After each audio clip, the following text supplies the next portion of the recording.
Hey there, friend. Welcome to the Having a Mom Moment podcast. I am your host, Shannon Warner. This podcast is all about taking a few moments for yourself and reconnecting to the amazing woman behind the title of mom. You have so many plates spinning at any given time between your kids, your partner, your job, maintaining a household, etc., etc. But where does taking time just for you play into that? Let's spend some time together, you and me, right now.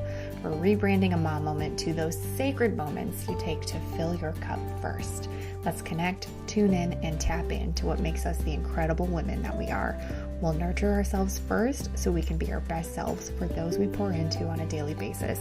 We'll also bask in the beautiful wisdom of other moms to learn about the ways in which they've tapped into alignment in their own motherhood journeys. Come on, mama, it's your time. We're having a mom moment. Hello, my friends. Welcome to this week's episode of the Having a Mom Moment podcast. I am your host, Shannon Warner, and I am so excited that you're here. Trust me, I fully appreciate how busy we all are, and it means a lot to have you tune in each week.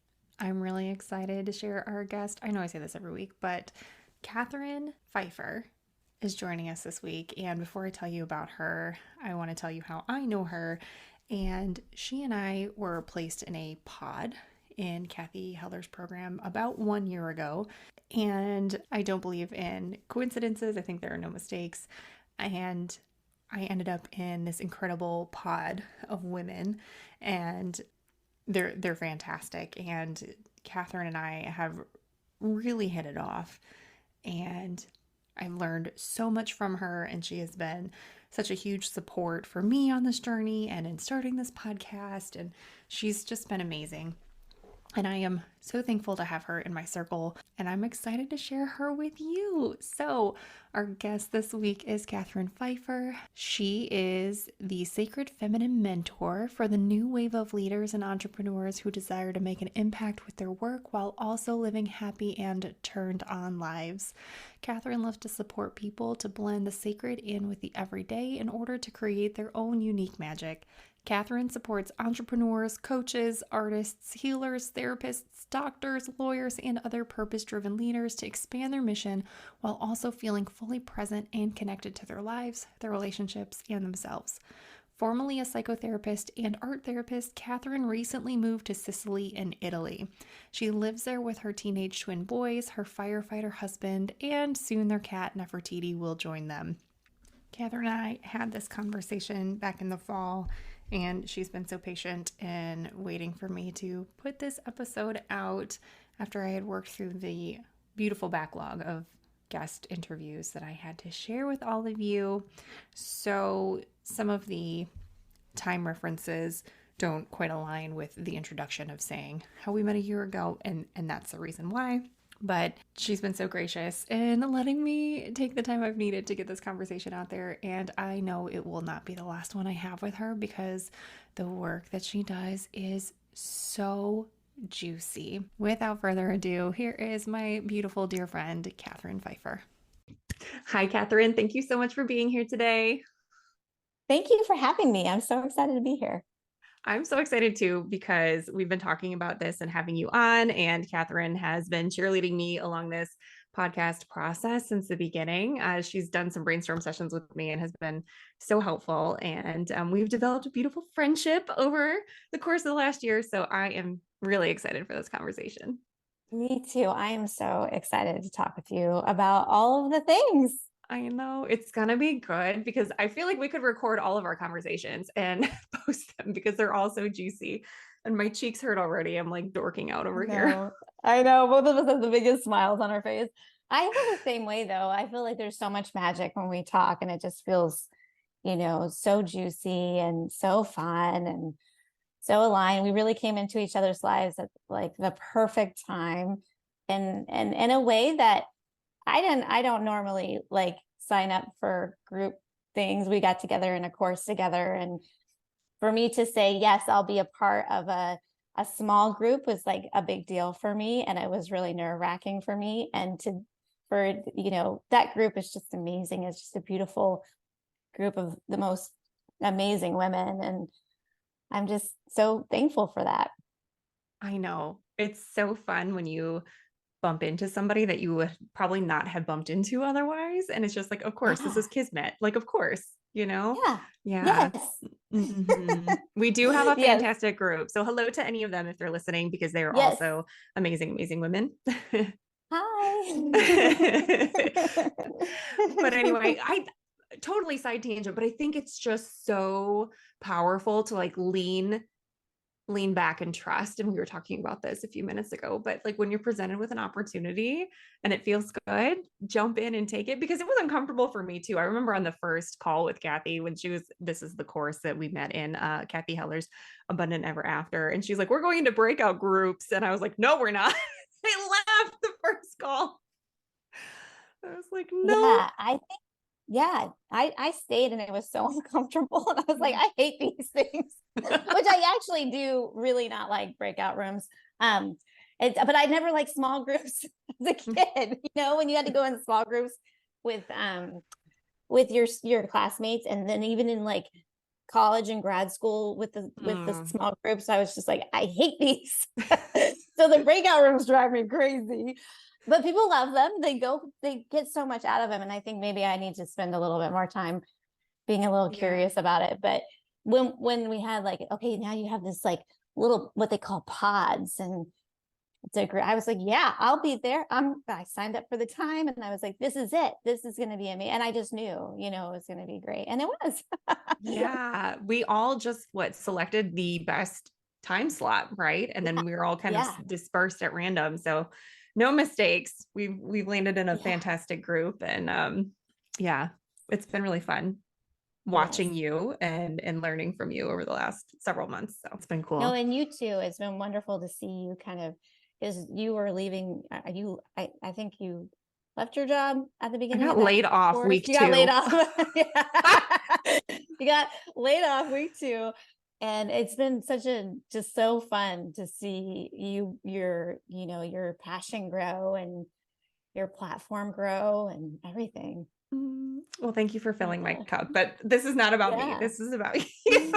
So I've also enjoyed watching you as a mom, because you share a lot of your life on your socials. And of course, with us in our group, you've talked a lot about your family, but can you share with our audience here about your motherhood journey so far?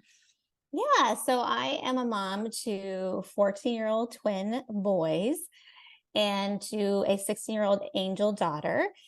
And oh my gosh, motherhood completely turned my life around. Like, it was a huge 180 spin. And when I got pregnant with our first child, I was ambivalent about being a mom. Like, I knew that someday maybe I would be, but I didn't have that desire at that point. I was 29, and I didn't have, it wasn't the right timing in my life either. It wasn't kind of like I was building a family or anything like that. She just kind of happened. And after losing her, I just was dying to be a mom. Like, I wanted to be a mom so badly. Like, it just opened up something in me that I knew that was what I was meant to do. And I think, she really made me a mother, without me mothering her, if that makes sense. I mean, I was mothering her, carrying her, but without the rest of the mothering that you do. And then the boys came along, and it was a pretty sweet story. We didn't know we were having twins, and I was having some issues spotting. And so I went in and had an ultrasound, and it was fairly early in the pregnancy. And the ultrasound tech said, "Do twins run in your family?" And we were both like, "No." Oh my gosh. And he's like, "Well, they do now." Oh my gosh. And for 6 months, we didn't know if one of the twins would have what our daughter had. Oh my gosh. Because it was a what she had was a type of skeletal dysplasia.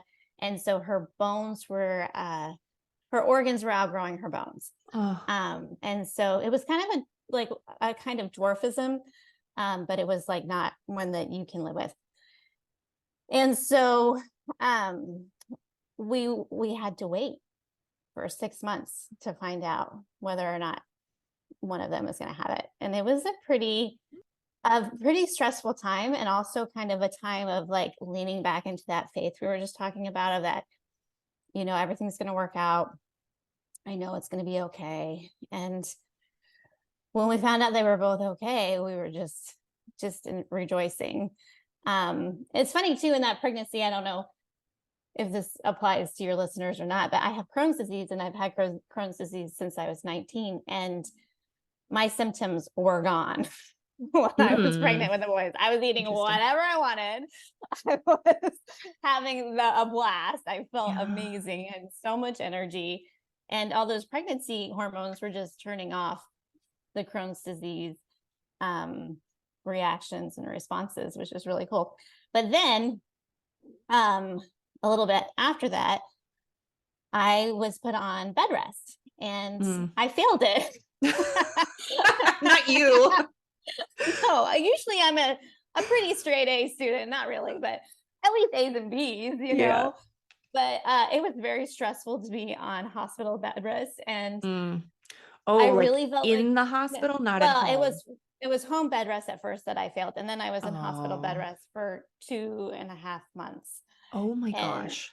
Yeah, and that was it was a little bit easier, because then I didn't have to worry about everybody taking care of me, which I hated. I hated like everybody having to wait on me and bring me things, and I felt like I was putting them out, and they would be like, like I'll get you something else, just be like, no, I'll get it.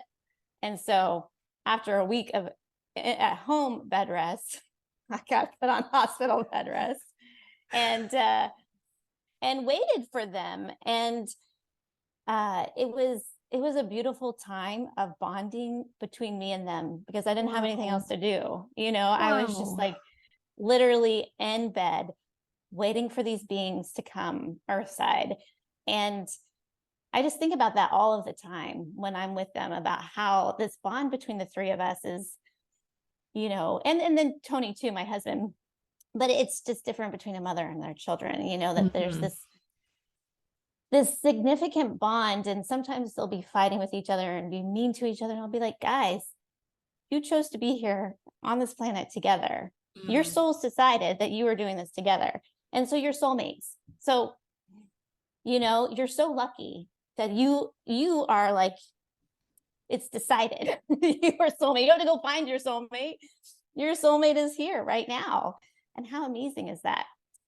So, and then the journey of motherhood has just been like hard, and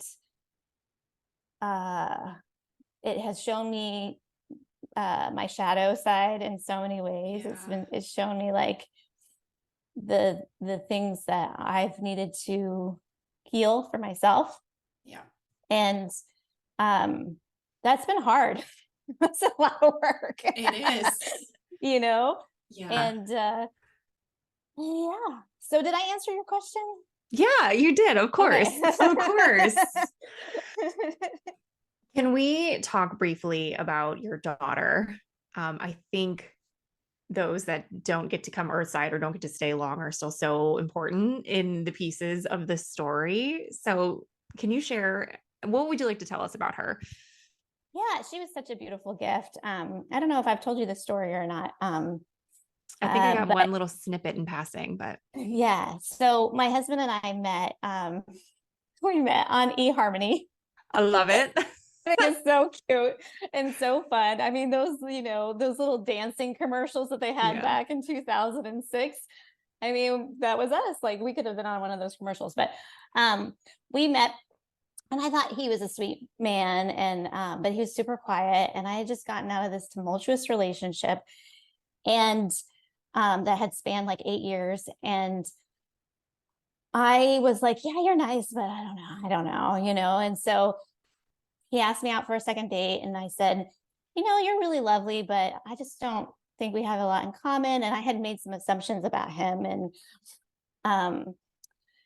And so he said, hey, well, I appreciate that we don't have a lot in common, but you just moved here, because I had just moved to Alaska. And he was a firefighter for the Air Force. And he said, I just have friends at work, and you just moved here, so you don't have any friends. You want to just be friends? And I said, yeah, sure. So then he started being just so lovely and did all of these things to impress me. And so that was like November, December of 2006. And then in 2007, we started to date. And in February of 2007, we found out, well, first we found out that he was going to Iraq for 4 months in the summer. And then, so that was like around Valentine's Day. And I was like, yeah. And he was like, will you wait for me? And I was like, yeah, sure, whatever. I was like, I was definitely more of the masculine kind of dude in the relationship. And he was definitely more of the girl. He was like pining after me. And I was like, yeah, whatever, So in March, we found out that I was pregnant. Wow. Yeah. So it was very fast. And we had a lot to figure out. And, it was like, do we get married? Do we not? And I said, I'll have your baby, but I am not getting married to you. I don't even know you. I felt like, we'll probably get married. It's going to probably be fine, but I'm just not going to rush into anything. So I lived with my parents, which is where I was living. And because I had moved to Alaska to be near them. And so he went off to Iraq. And then in July of the summer, I'd had an ultrasound, and they had some confusing things happen. So they sent me to a specialist, and that's when we found out that she was likely not going to live. And it was hard. It was a really challenging time and moment. And Tony couldn't come back to be with me during that experience because we were not married. And so I went through that whole experience with my parents and kind of on my own without us together.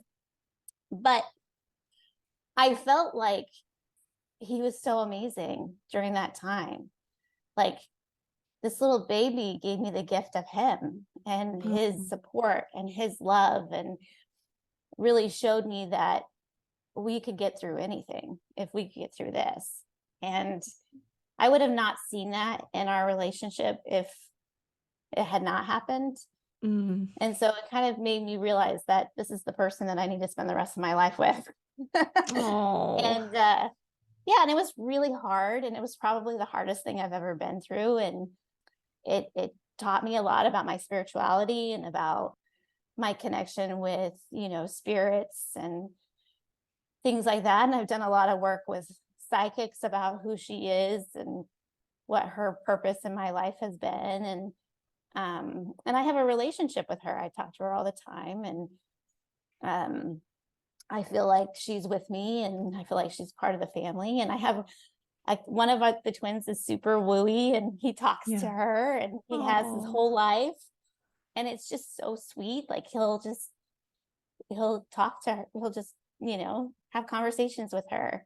And I used to feel really bad because when we would go places like vacations or whatever, people would ask the boys, because they're very friendly. They're like the most friendly kids on the planet, and very open to sharing about their lives. And people would say, hey, do you have any more siblings? And Jack would be like, yeah, I have a sister. And they'd be like, well, where is she? And he'd be like, well, she's dead. I was like, Jack, maybe we should bring her up. Maybe we can keep her to us. Like, because people are getting upset. I mean, people would start crying. Strangers. Oh my gosh. And I'd be like, oh, I felt bad for them, that like this bomb laid onto them. I feel like if I was that stranger and I had said that, like, that story would stick with me for the rest of my life. I'd be like, do you remember that one time we were at that one place and I asked that child and they said this? Oh my gosh. Buddy, we gotta stop. And I didn't want to I didn't want to quiet that relationship, or quiet the beauty of just being able to share about that. But also at the same time, it was like, and people now, like at the boys' school, come up and be like, do they have a sibling? And I'll be like, and I'll have to like figure out how to navigate that, because sometimes you're not in the place to be like, yes, but we lost her. And sometimes I'm able to do that and sometimes I'm not. I'm just kind of how whatever the situation is and navigating it. So yeah. My best friend lost her daughter, who was born very, very sick. I think she was 7 months old, but she has said the same thing. Like, she's like, when I go into a room and meet people for the first time and they ask, especially, she's adopted 2 children in recent years, but since then she was like, I want to be a mother so badly, and I have this child, but she's not with me. And like, what do I say to people? And I kind of what you said. I'm like, you say whatever feels comfortable to you in that moment. If it feels safe to you to tell them. If you don't want to tell them, don't tell them. Like, it's ultimately not their business. Yeah, for sure. And there is this feeling of like, is this the right time? Is this the right place? And all that. But I mean, she'd be 16 now, and I've gotten really a lot better about being able to talk about her and talk about her, her presence in our life, and just that, it's a lot less painful than it was, early on. Yeah. What a gift, though, to someone else who is maybe going through something like this, where they can see, you've progressed on the line and how beautiful your life has turned out, and the gift that she gave to you in your husband really being your person. And then, I think they all have a hand in everything if they leave us, before we would like, she may have helped your sons come to you as brothers, it's just, it's interesting to think about the greater forces at play and what can come from such a profound loss. Yeah, I think so too. And yeah, it's been one of those things that has really, I mean, I think being diagnosed with Crohn's disease was one of those things that really connected me to my spirituality. And I think her loss really connected me to my spirituality as well. I obviously haven't lost a child, but as you know, I lost my dad almost 2 years ago now. And my cousin, I don't ask me second, third removed. I can't tell you, I will mess it up. But her dad and my dad were first cousins, and they were like brothers growing up, because he had lost his brother to leukemia, and he basically adopted my dad as his brother because they, didn't live too far apart. But anyway, she had told me her dad died about a year before mine did. And at the like celebration of life thing, she's like, I feel like he's here with me all the time now. Like, I have him with me all the time. Do you feel like that? And it only been like 3 months. And I was like, no, I was like, I don't feel like that. But now I do. It's painful that they're not physically here, but it is another feeling of like, yeah, but now they're always here, especially because he and I lived long distance from each other for so long, for, 10 years, we were in different states. So yeah, it is kind of a cool, like, yeah, but they're everywhere. Yeah. And they're always available for, that connection, which is really powerful. Yeah, it's there. Yeah. Yeah, we just have to access it. I love that. And some people, I think, are afraid, or it doesn't align with the belief system that they subscribe to. Yeah, I think so too. Yeah, I think sometimes people are raised in a certain way and that this is fairly foreign to them. One of my girlfriends said to me, in terms of her faith, when I was losing Hazel, which was actually pretty painful at the time, but I kind of put her in her place in terms of what I believed. She was like, do you think that you are being punished because you and Tony are not married? And I was like, no, I do not believe that. And let me tell you why. And, I just kind of went through like, if that was the case, then, there would be a whole different world that we would be living in right now. And so, no, I don't believe that. And I don't feel like I'm being punished because I don't believe in a God that punishes me. But her belief system kind of felt that way. So, Mm. and maybe she believes that about me now, but it's not my business what she believes, or what she thinks. So, yeah. And it's so funny because even back then I would have probably, in a different circumstance, probably perseverated on that a lot, but I didn't. I was like, no, I don't believe that. Good. So, Yeah.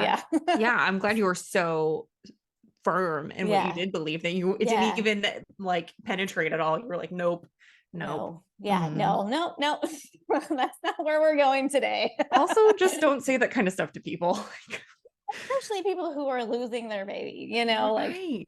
yeah. And Right. we have a beautiful bond because she has a daughter of the same age. And, we had this, pregnancy together, and but Oh, totally different beliefs, yeah. Oh, Yeah. can we touch on that for just a moment? Yeah, sure. Because I actually connected with someone a couple weeks ago who was telling me that she has a story where her friend had a loss and she didn't, and they were right on the same timeline. And it was very Yeah. painful for her friend, but it was also very painful for her, and Yeah. trying to navigate that space. So what is that like? Yeah. Oh, that was so, I mean, despite what she said Yeah. about faith, and honestly, like that was from her perspective of her religious beliefs growing up. Um, it was really beautiful. She was so amazing about it. Like our babies were due, like I think literally within a couple of weeks of each other. And it was a fairly new friendship because I had just moved to Alaska, and Mm-hmm. it was a fairly new friendship in terms of our bond together, but we're still really connected, I think, because of that bond. And she was so amazing. She was like, I appreciate if you can't talk to me, if you can't see me, if you can't Mm-hmm. be a part of this process with me anymore. Like, I get that. And I was like, thank you for saying that. And I might need to take a step back and not be fully a part of your experience. Um, and we just navigated it together. And she ended up going into the hospital because the baby was not doing well, and ended up everything ended up being fine, but had her prematurely. But I have to tell you, I cannot ever remember this girl's birthday. I can never remember the baby's birthday. I have some protective things on, and she used to send me like videos of her daughter going to dance class or doing like a ballet recital, and I just couldn't watch them. Like Yeah. I just knew within me that it would hurt too much. And so Yeah. I would just respond like, thank you so much for sharing, and just leave it at that, because I knew Mm. I just couldn't handle it. Yeah. Yeah. Well, good on you for giving yourself permission to not, Yeah. graciously enough, just being like, thank you, but not putting yourself into something that I can't imagine how painful it would be. And my friend that I mentioned, she had a friend who had a child right around the same time. And she's like, every year the back to school picture kills me. She's like, so I know it's Oh, coming. And she's like, I just don't look at her stuff around that time because yeah. I'm thinking about, my kid would have been entering this grade, So Yeah. yeah, give yourself that gift and the permission to not subscribe to the things that are Yeah. Yeah. And being painful. okay with that, and saying, not being mad. I wasn't ever mad at her for sharing. Mm-hmm. But I also was just, not, I just couldn't do it, you Yeah. know? Yeah. Yeah. For her in Oh, go that ahead. too. And that you're being a space where she can share, because if Yeah. you shut her out, which, you don't owe anybody anything, but I can imagine it would be painful for her too if you were like, don't send me the things. I don't want to see them. Yeah. Yeah, totally. And they would shut that connection and that bond off, and we do have a really beautiful bond, and we only lived near each other for a short period of time, but we stay connected, and we celebrated our 40th birthdays together in Las Oh, Vegas. so you know fun. we had a lovely celebration. We don't, we talk a couple times a year now, and it's just kind of one of those friendships that you'll have forever. And she's definitely, you know doesn't believe in the same things that I do politically, or obviously spiritually, and or I don't know what she thinks now, but we come from very different backgrounds and very, very different systems, but we're still able to Mhm. be friends, which I think is pretty cool, that Yeah. she can be friends with me and know that I believe different things than she does, and I can do the same. Yeah. Yeah. Can we put that on a billboard, please? Hello. Please. Right. Let's Cool. You all put believe them up something. there. Yeah. Right. You believe something different. Cool. Like, Yeah, I like your exactly. style and you're nice. The Yeah, end. exactly. Yeah. And we don't have to talk about it. Like Oh my she gosh. came into my kitchen one day. This is so funny that we're talking about this, but I was an Obama supporter and she came in and saw like the Obama stuff on my refrigerator and she's like, oh, I had no idea. I was like, well, I hate to break it to you. I am not a Republican. Here it is. Here it is. Oh my And gosh. she was like, which I'm not really like super like forward in my political, Yeah. my beliefs or my political, like, this is who I am, anyone Right. could like agree. I'm not like that. Right. I grew up I was the thumb of all of the people who believe something different than me. So I've always kind of fit in, but it was really cute. She's like, what? Yeah. And we've already been friends and you had no idea. Look at Yeah, that. you had no idea that I believe something different. Oh my gosh. And It was pretty everyone cute. lived to tell about it. Like, Yeah, yeah, and we're still friends, oh my gosh. Yeah. I think that's an important lesson, especially with the current climate I think of so too. everywhere. Oh my gosh.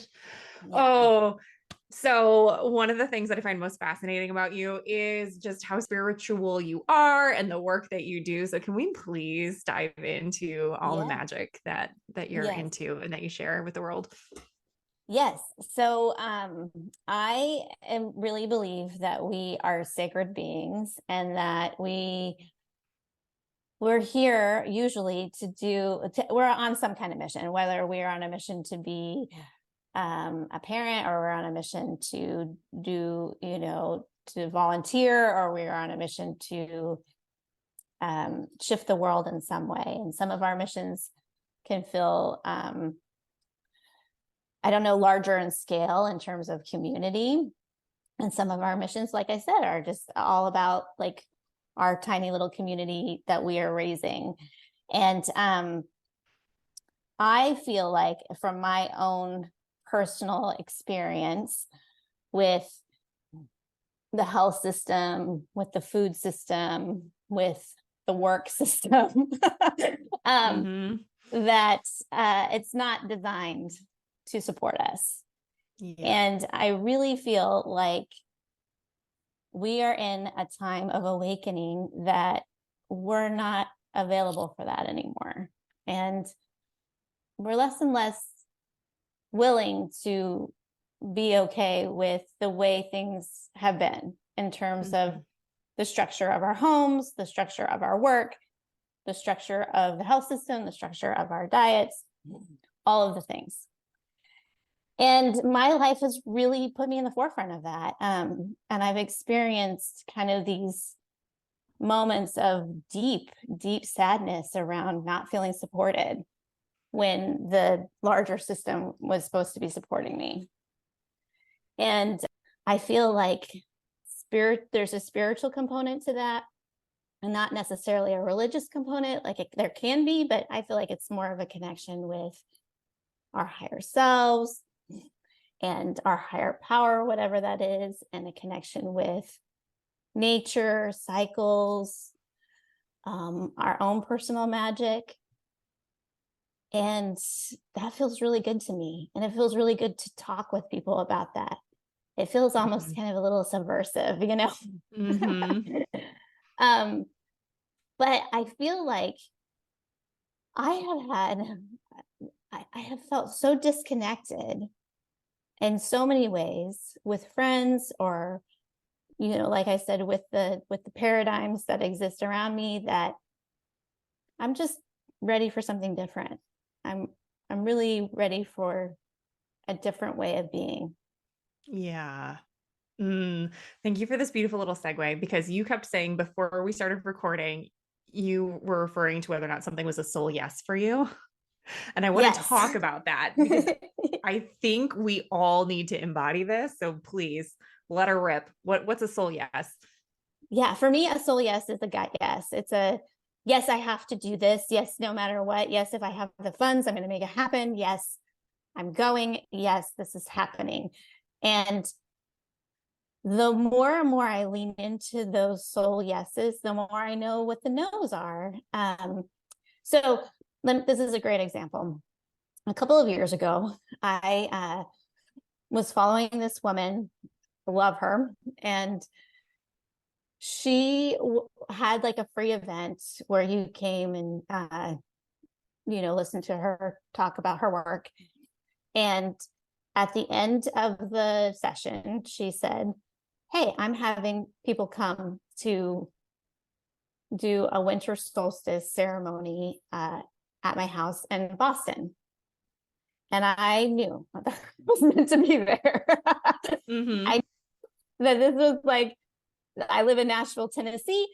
My husband's job is so hard to negotiate time around, like in terms of vacation. I was like, I want to be there. I want to go. I want to stay at a really nice hotel. This was kind of at the tail end of the COVID stuff, and people were starting to travel. I was like, I'm going. This is going to happen. And so within 45 minutes, I literally had my husband's schedule figured out where he was able to take time off, which never happens. Or it happens rarely, not never. It happens occasionally, like once a year. My mom was going with me, and we were staying at a really nice hotel, and I got that arranged. Oh my gosh. And we were going. I was ordering matching PJs for my mom and I, because we were going to go and we were going to have a wonderful event. And the lady kept talking about being a unicorn in your life. And so we got matching unicorn pajamas. I love that. Oh my gosh. It was like so amazing. And it was like the most beautiful weekend with my mom. It was the most beautiful weekend bringing in the winter solstice and the winter. And it was just like this soul alignment that just kept happening. And when that happens, it feels really good. And then when it's a no, sometimes my brain will get in the way and I'll be like, so should we do this? Should we should I sign up for this course? Or it sounds good. Like, it sounds like a good idea, but what am I feeling? Am I like intellectually it sounds smart, but is this a soul yes? Ooh. And then I just listen to the signs. If, for example, yesterday I was going through this feeling of maybe joining this course, and I was really thinking about it. And so, well, I'll listen to this podcast. I couldn't get the podcast to load. Mm-hmm. And I was like, I think that's a sign. If I can't listen to the information, that's a sign that maybe this isn't meant to be. And so I've started to listen to that a lot more. Yeah, it's so interesting, but we have to get out of our own way, because speaking from my own experience, that I know people are like me out there, that you're so used to doing what you should do that it can be hard to kind of flip this, like, well, I'm saying yes because that's just what I do. Like, I'm supposed to do those things. These are the steps. This is the next step, but it's not the same. Yeah. And, in motherhood, it's really hard because you've got other little people who rely on you, and you want to give them a good life. And one of the things that I am not so aligned with is birthday parties. Hate them. I hate birthday parties. I will not host them. I will not go to them. I hate them. I cannot stand the birthday party circuit. And so we have a certain select group and we don't even do it anymore really, but we did a very small, like 2 people that I was willing to go to their birthday party. Yeah. And that we would invite them. And if we had a party, and we didn't do a party every year. Yeah. And it's just me being able to go against this is the culture. This is you're supposed to be in the birthday party circuit. You're supposed to invite all your friends and have a $20 gift or whatever. And first of all, with twins, it's a lot more work. Yeah. Right. You buy 2 gifts because you're bringing 2 kids and you're going to expect 2 kids coming back. It's just too much for me. Ugh. So it is not a soul alignment. And I'm really glad. It's not a soul alignment for my husband either. Thank goodness that we both are on the same page about that. And so we just decided early on in their childhood that we were not going to do that. And that generally feels pretty good. Same thing with Yeah. after school activities. It's just like, we're not doing 500 of them. I'm not an Uber driver, Right. Right. I'm mom. And so right now the boys are they're in the stage crew for a holiday theater Aw. production. And Yeah. one of them really wanted to do it. And the other one was like, no, I don't really want to do this. And I was like, well, you're either doing it or we are going to go sit in a coffee shop and wait for your brother to get done, because I'm not driving back and forth. It's like an Right. hour round trip. Yeah. And he was like, okay, well, I guess I'll do it. I guess Good you for you. will. Great. Great I'm experience. so excited for you. Oh And he's my like gosh. more excited about it than the other one now. He's like over the moon that he's part of the stage crew. And like he's like Aw. so excited. Yeah. I love that. Oh, what permission. I hope some people have heard this and gone, oh, so I don't have to host that party, or I don't have to go to that party. Oh, We were in a oh, stage when we still lived in North Carolina. So Emerson was 3 when we left. She was almost 4, but she was little. And it was like a party every 3 weeks. And I'm like, uh, so we decided, she was little. She like didn't really even know if she had gotten an invitation unless one of her little buddies was able to articulate to her that she was having a party, and then she remembered. So, the invite would be in the box and we'd be like, okay, well, we haven't been to that place before and I've heard it's kind of cool. Yeah, I'll go on someone else's dime and we'll show up with a $15 gift. Like, sure, no problem. That was kind of our baseline. We're like, that place is cool. We'll go. That place sucks. Sorry, we can't make it. Mm. yeah. Yeah. And I think that's a great way to look at it. It's just kind of like, is it worth our while, Yeah. and the answer for us was always no, because the Always no. candy, always no, because it wasn't even about the place. It was about the fact that they were going to get so hyped up on candy and be crazy and just be like melting down. And it's 2 of them at the same time, that I was just Yeah. like, this is just not worth it. Even now we have to have talks about like after school events where they get hyped up and Mm. like dances and things where they're drinking Coke when they shouldn't be drinking Coke at night, and stuff like Yeah. that. And Yeah. it's just like, is this worth it? Oh But my that only gosh. happens like twice a year, so it's like not a big deal. Oh man. Where can we enact the soul yes more in our lives, I right? know. It doesn't have to be a major Right. decision. It can just be something that you have each week. And it goes along the lines of like, what can you set down? Like, what have you just picked up as part of a habit that doesn't necessarily need to be part of your routine anymore? Yeah. I mean, it could be about what you eat. It can be about how you're sleeping, about, scrolling on the internet too late at night, not getting enough good sleep. It can Mm. be about so many different things. Hmm. I need to navigate how pizza is always a soul yes for me. I love pizza. There is nothing on pizza that I can eat. Like, I can't eat the cheese, can't eat the bread. Oh, The tomato sauce bothers me, like literally nothing on it. And I love pizza so much. oh my gosh. I'm so sorry because I know. I feel like a child when someone's like, what's your favorite food? I'm like, pizza. Yeah. I don't care that I'm in my late 30s Amazing. and I'm a mom. Pizza's my favorite. Yeah, pizza is amazing. Oh I'm my gosh. 100% with you on that. It's so good. It's so good. And Yeah. if you don't think it's so good, you're lying. Yes, exactly. And chocolate too. I mean, I know there's not everybody's a chocolate lover, but that is definitely a soul yes for me is chocolate. Yeah. Yeah. I think too, though, that can feel scary for people coming back to the idea of like, is it like a hell yes, totally.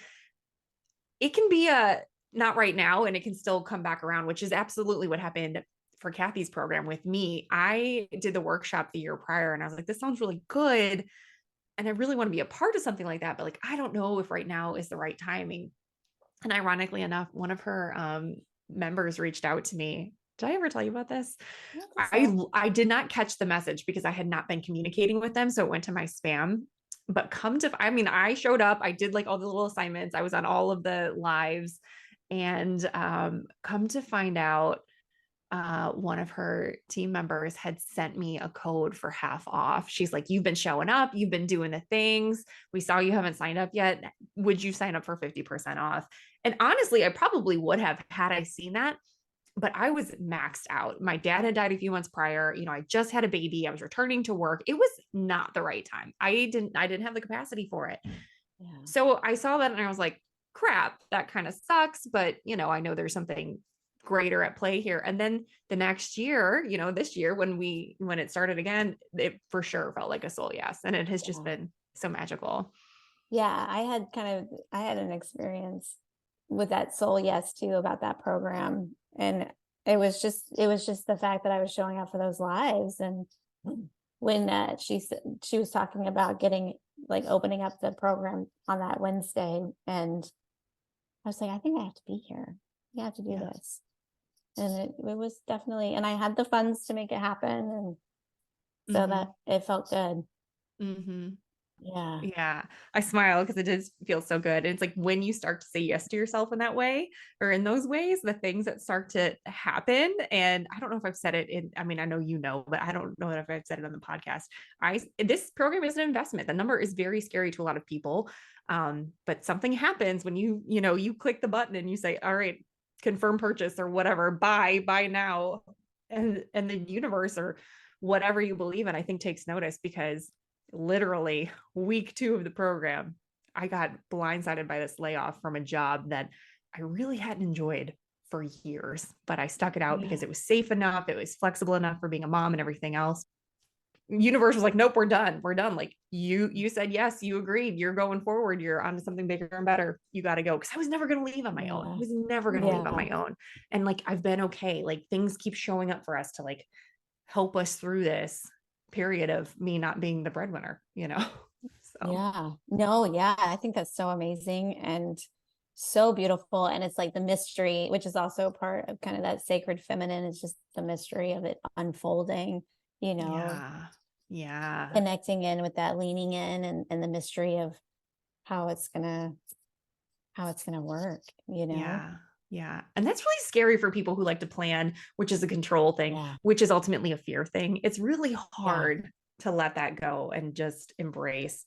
But I feel like at the end of the day, we're always taken care of. So like, it might be scary, but you're going to be okay.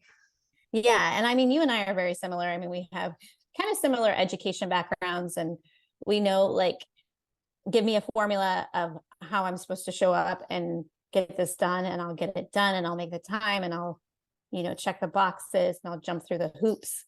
And when you start to lean back and you're in the mystery of it, it's not about checking the boxes.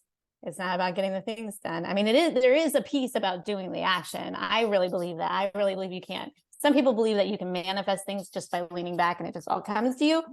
Yeah. I can't get in line with that. Right. I feel like I have to have a purpose, some sort of energy put into it. But it is very different when you're not jumping through the hoops, or that you are. This is the thing that I think I continue to learn in my business, is I try to jump through the hoops thinking that that's going to be the answer, and it never is. Yes. It's hard to unlearn. Over and over again this year, I'm like, my set point is to be busy. So I just keep making these lists for myself, and they're twice the size that they need to be. It's like, I don't have to do all of the things. Yes, I agree. Yes, it's hard to break, but if you start. I know, I've been feeling that way too about this move that we are about to embark on to Sicily. And I've been like really trying to dial up all of the things working out. Like, there's constantly these things that pop up that are just like roadblocks, and like, nope, no, we are going to lean back. We are going to let this figure itself out, and it's all going to work out. Like, we don't know where we're going to live when we get there. And we won't know. We know we're going to live in an extended stay kind of hotel thing for a little while. But we don't know, we'll be there for 4 years and we don't know where we're going to live. And we literally won't know until we're there. And that is some leaning back. And that is like, I am going to receive the best place possible that is in the budget, that feels really good, that is just a vibe, that doesn't have noisy neighbors upstairs and unhappy neighbors downstairs. Yeah. And all of the things, Yeah. that feels really good. Well, you've manifested it all so far. Watching it unfold has been really cool. Yes, So it you has know it's been all going to so happen. amazing. Yeah. I want to go back to talking about the feminine for just a moment. And I'm learning about this a lot this year. But for those who may not realize, so much of how we live and exist in our day to day is very, very masculine. Oh, yeah. And we need some of that. Yeah, for But sure. that's not where our power lies. Like we come to earth with this divine feminine that a lot of us don't even know how to access because we're so used to existing and trying to emulate these systems and these structures. Yeah. Yeah. One of the things that I learned a few years ago that I thought was so fascinating is, we operate on a 24-hour schedule. Our lives are on a 24-hour schedule, which is very masculine. Yeah. Men go through a 24-hour cycle. That's just how they're built. But we, as women, are built on a 28-day cycle. And so we change. Our bodies change, our energy changes, and it all kind of flows in a different way. And so the 24-hour cycle, in terms of work, in terms of production, in terms of living your life, doesn't actually work for us. And we're forcing ourselves to do it. And it's so uncomfortable when you start to realize, like, oh, yeah, that does not fit me. That does not feel right. And why did I think that I would show up to work and get all this stuff done when that is not happening in my cycle? And I have to figure out where I am in my cycle in order to get all of this done. Yeah. It sounds wild if it's not something you've tapped into, but I've started paying attention. I think it's called I was trying to pull up the app. I think it's called Stardust. My friend and neighbor suggested it. She's like, you and I are on the same wavelength. I think you'll like this. And it tells you what phase you're in. And, it was interesting. Like I said, I think this last month was the first time that I really took notice, but it shows you your different like levels of hormones and things like throughout your cycle. And it tells you like, hey, you might be really feeling energetic right now and blah, blah, blah. And I know that was 2 weeks ago for me. I was on fire that week. I could have done all the things. I feel like I could have built a shed with my bare hands in my backyard. If I was just on fire. And I was like, whoa, like there really is something to this. So if you can kind of, if you track your cycle and you look and see that that's coming up, like that's going to be a great week to really get the things done versus trying to power against the weeks where you're not, you're in the opposite. Yeah, where you just really need to take a nap. Yeah. Oh my gosh. And let that be okay because what your body is doing, oh my God. If it happened to men, they would be napping too. Yeah, totally. And also too, when you don't listen to your body, and I can attest to this from my own personal experience of dealing with diseases. If you don't listen to your body and you don't listen to it, what it's saying, it'll shut down. It'll stop working. And then you'll have more to deal with than you want to. Oh, there's magic in all of this. Yeah. Like I said, I'm just barely getting my feet wet and it has been so insightful. You're going to look at your life and go, oh, well, that makes a lot of sense. And think about your period and just like how much it rules your life at times. Like, of course it's impacting us on like such a greater level. Yeah. Yeah, totally. Totally. So interesting. Yes. So also drop your Instagram handle while you're at it so people can give you a follow. It's just my name, Katherine, Katherine. And then my last name is Phifer, Katherine Phifer. Yeah. And yeah. Awesome. And your energy is just so right. I mean, we've developed this beautiful friendship, but every time I get off with you, I'm like, I could pay her. Like she could invoice me for that. Thank you. Thank you. That makes me feel so good. Gosh. Oh, that really does. That makes me feel really good. Yeah. Thank you so much for being here, friend. This has been so fun. I knew it would be, but it's been such a pleasure. Oh, thank you for having me. It's been so fun. I just have loved every minute of it.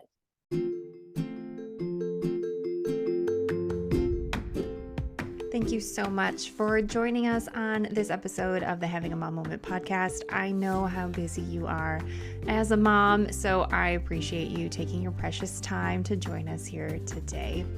If you haven't already, please be sure to follow the podcast. And if you love what you're hearing, go ahead and give it a 5-star review so that we can spread the word to other mamas who may appreciate what we're doing over here. Give me a follow on Instagram at Having a Mom Moment, and you can check out the links in my link tree for any upcoming events or offerings that I have. In case someone has told you today, you are amazing, you are loved, and I am so proud of you. I hope you have a beautiful day. We'll see you next time.